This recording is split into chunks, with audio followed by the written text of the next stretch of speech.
We're here at Amelia Island, Concours Elegance. The enthusiasts are walking around and we're being welcomed back, and back in a significant and meaningful way. And a lot of Americans, I think, have a very nostalgic and positive view of what Alfa is, and it's really performance.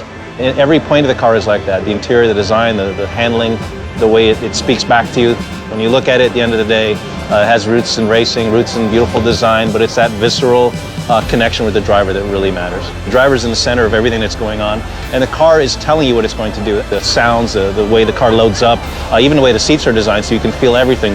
And that's when you know it's a driver's car.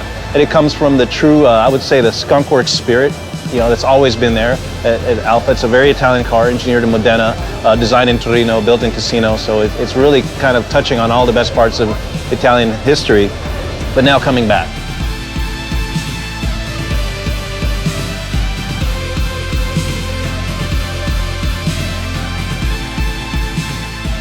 Yeah, speed is the essence of motor racing, And the goal of racing is to go as fast as you can.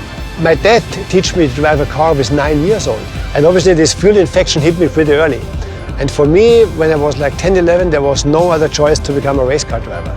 It must have been 12 or 13 years. This car is never anywhere. It's a piece of treasure, I can't believe it. I'm really happy to see it.